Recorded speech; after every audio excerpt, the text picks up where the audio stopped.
జనవరి 22వ తారీఖున ఒక అద్భుతమైనటువంటి ఘట్టాన్ని యావత్ భారతదేశం కూడా వీక్షించబోతుంది.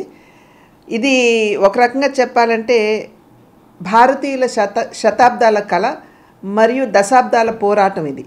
దాని ఫలితంగా 22వ తారీఖున అయోధ్యలో బాలరాముని యొక్క విగ్రహ ప్రతిష్టను నిర్వహించబోతున్నారు. ఆ సందర్భంలో ఇవాళ రాష్ట్రంలో చూసుకున్నట్లయితే దురదృష్టకరమైనటువంటి విషయం ఏమిటంటే 21వ తారీఖు వరకు కూడా రాష్ట్ర ప్రభుత్వం ఇవాళ సెలవుల్ని ప్రకటించడం జరిగింది. కానీ 22వ తారీఖున యావత్ భారతదేశంలో ప్రతి రాష్ట్రంలో కూడా స్కూళ్ళకి సెలవులు ఇచ్చి పిల్లలతో సహా అందరూ కూడా బాలరాముని యొక్క విగ్రహ ప్రతిష్ట ప్రాణ ప్రతిష్టని వీక్షించాలి అని చెప్పి ప్రధాని గారు భావించినట్లయితే అదే రోజున మన ఆంధ్ర రాష్ట్రం సెలవు ప్రకటించకుండా కేవలం 21వ తారీఖు వరకే సెలవుల్ని పరిమితం చేయడం అనేది అంటే బాబాసాహెబ్ అంబేద్కర్ గారి పట్ల భారతీయ జనతా పార్టీకి అమితమైనటువంటి గౌరవం.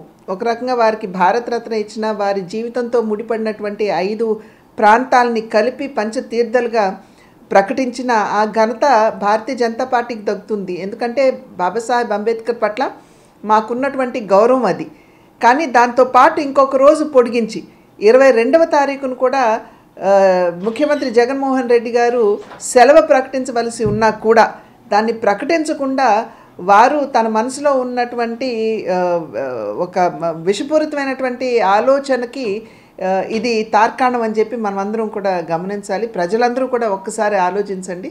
మనమందరం కూడా బాలరాముని యొక్క విగ్రహ ప్రతిష్టని ప్రాణ ప్రతిష్టని మనమందరం కూడా వీక్షించే విధంగా 22వ తారీఖున జరగబోయేటువంటి అద్భుతమైనటువంటి ఘట్టాన్ని మనమందరం కూడా టీవీల మాధ్యమంగా చూడాలి అని చెప్పి చేస్తున్నటువంటి అభ్యర్థన. జనవరి 22వ తారీఖున ప్రైవేట్ విద్యా సంస్థలు కూడా ఆ రోజు సెలవును ప్రకటించడం జరిగింది.